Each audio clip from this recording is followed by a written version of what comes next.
Assalamualaikum warahmatullahi wabarakatuh. Pada kesempatan kali ini, kami akan mempresentasikan hasil diskusi kami mengenai bauran pemasaran atau marketing mix.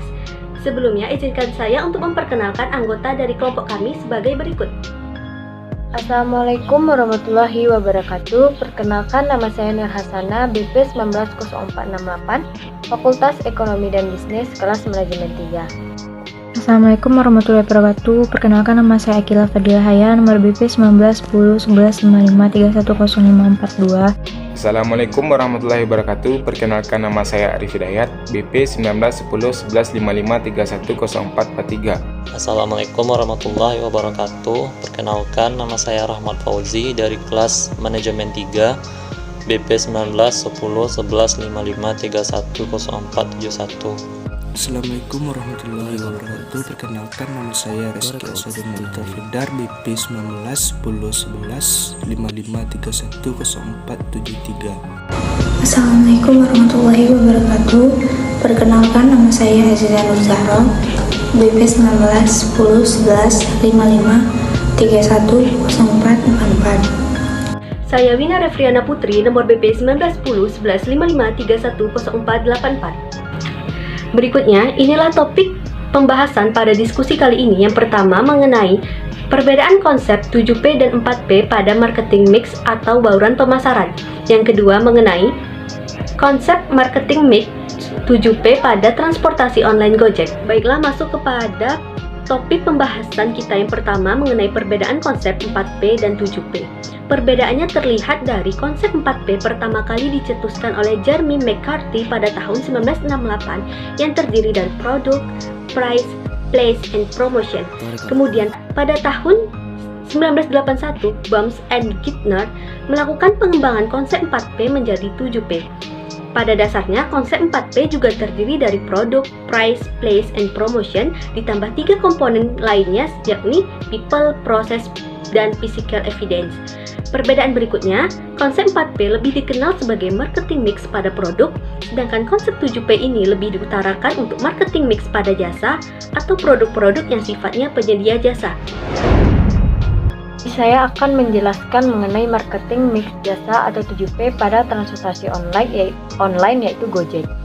Gojek merupakan sebuah perusahaan teknologi karya anak bangsa yang melayani angkutan melalui jasa ojek.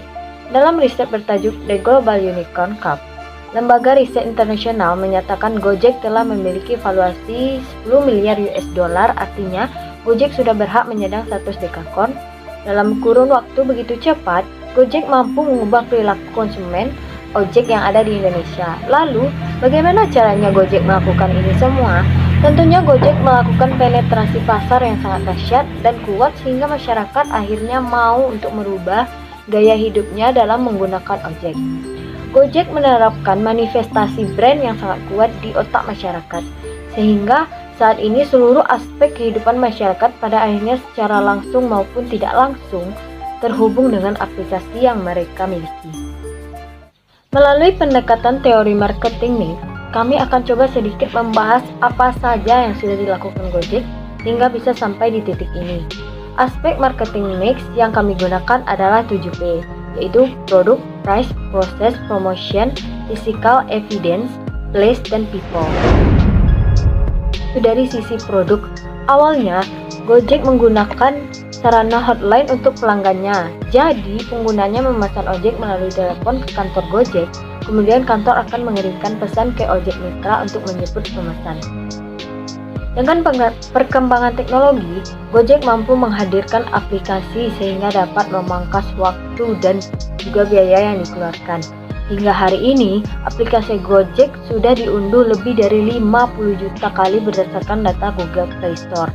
Selain memiliki layanan inti, GoRide dan GoCar untuk memesan ojek dan mobil secara daring, Gojek juga mengembangkan layanan pendukung lainnya seperti GoPay untuk kegiatan finansial, GoSend untuk pengiriman paket, GoFood untuk memesan makanan, dan banyak lagi. Pengembangan layanan di aplikasi Gojek ini mampu meningkatkan penggunaan aplikasi Gojek karena secara tidak langsung ekstensifikasi layanan menjadi agregator untuk penggunaan aplikasi Gojek tersebut. Dari segi price atau harga, Awalnya Gojek hanya menerapkan tarif per kilometer dengan harga 2.500 sampai 3.500 skema awal. Tarif ini digunakan untuk menarik minat pengguna agar menggunakan aplikasi Gojek. Dengan tarif yang cukup terjangkau, aplikasi ini berhasil menarik minat pengguna di era awal tahun 2014 sampai 2016. Tetapi seiring berjalannya waktu, pemberian tarif murah ini dianggap sangat memberatkan mitra Gojek yang menjadi driver, walaupun sebenarnya mereka juga mendapatkan insentif dari Gojek. Untuk mengatasi polemik yang berkepanjangan ini, pemerintah akhirnya ikut andil dengan mengeluarkan peraturan mengenai pengenaan tarif transportasi online. Peraturan tersebut diatur melalui Kementerian Perhubungan dengan mengeluarkan keputusan Menteri atau Kepmen KM nomor 348 tahun 2019. Peraturan tersebut mengatur secara spesifik mengenai tarif dasar yang bisa dikenakan oleh operator kepada pengguna transportasi online. Hal ini tentunya bisa mengurangi minat pengguna karena biaya yang dikenakan otomatis naik. Dengan adanya peraturan ini, otomatis Gojek dan pesaing tidak terlalu bisa bersaing secara harga karena tarif yang dikenakan tidak jauh berbeda. Untuk mempertahankan minat pengguna aplikasi, Gojek memberikan insentif kepada pengguna melalui voucher atau cashback terbatas. Pemberian voucher atau cashback ini pada akhirnya bisa menjadi sedikit obat bagi para pengguna aplikasi Gojek yang ingin mendapatkan harga murah seperti awal kehadirannya. Kegiatan promosi yang dilakukan oleh Gojek sangat luas dan menyeluruh, mulai dari digital hingga produk placement di video klip sudah mereka lakukan. Selain kegiatan promosi untuk brand, mereka juga melakukan kegiatan promosi untuk app usai bagi pengguna. Cara yang sering dilakukan adalah dengan memberikan voucher atau promo terbatas untuk pengguna. Promo lainnya sering kita temukan adalah promo dengan merchant atau mitra yang bekerja sama dengan GoFood. Proses promosi ini cukup berhasil menimbulkan minat pengguna untuk memesan makanan atau jasa dari mitra Gojek tersebut. Dari segi place atau tempat, Gojek bisa dibilang hampir berada di setiap kehidupan masyarakat Indonesia. Kita bisa melihat brand ini hampir di mana saja, seperti di TV, spanduk, handphone, reklame, dan lain sebagainya. Sekitar 6 tahun yang lalu, tidak banyak pengguna sepeda motor yang menggunakan jaket berwarna hitam hijau dan berlogo sinyal tukang ojek. Namun saat ini di sepanjang jalan pasti akan ditemukan driver Gojek, dan bila diperhatikan hampir di setiap jam sibuk mengemudi Gojek juga bisa ditemukan di setiap perempatan. Strategi placement yang digunakan oleh Gojek benar-benar sangat masif dan tentunya meningkatkan brand mereka. Dari segi people, Gojek memiliki orang-orang yang memiliki kompetensi yang sangat tinggi. Sebut saja sang pendirinya, yaitu Bapak Nadiem Makarim, yang telah berhasil menjadi Menteri Pendidikan dan Kebudayaan Republik Indonesia pada saat sekarang ini. Selain itu, dengan menggunakan banyak talent dan latar belakang pendidikan luar negeri, menjadikan Gojek menjadi sebuah perusahaan dengan budaya perusahaan yang sangat terbuka dan maju.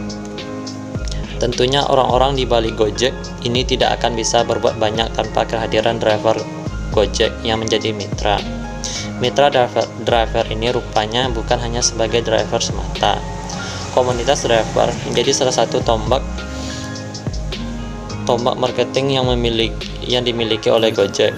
Sudah tidak terhitung berapa banyak berita atau advertorial yang muncul karena mitra driver ini.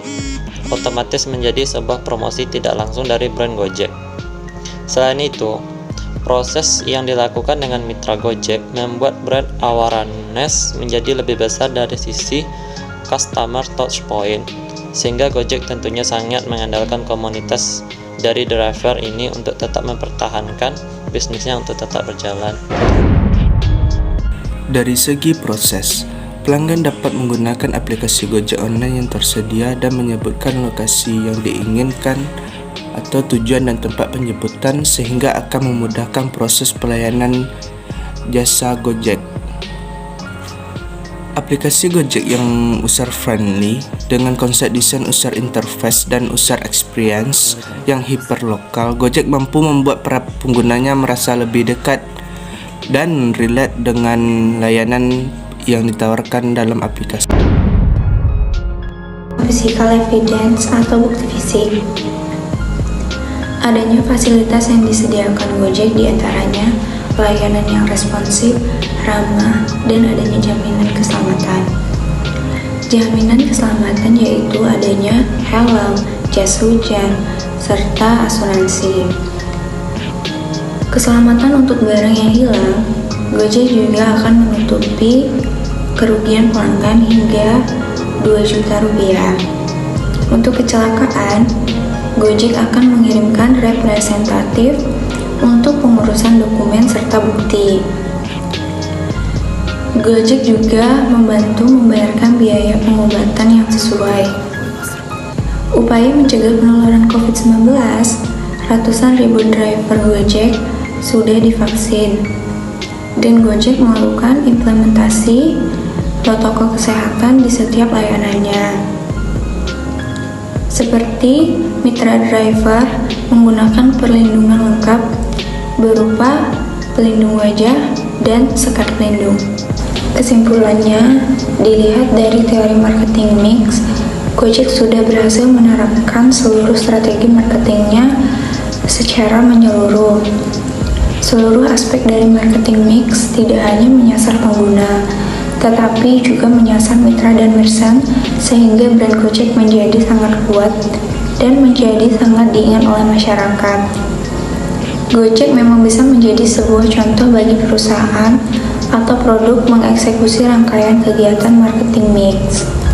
Walaupun begitu, penyesuaian tetap harus dilakukan untuk mengatasi keterbatasan talent dan juga biaya untuk mengelola seluruh capaian yang dilakukan.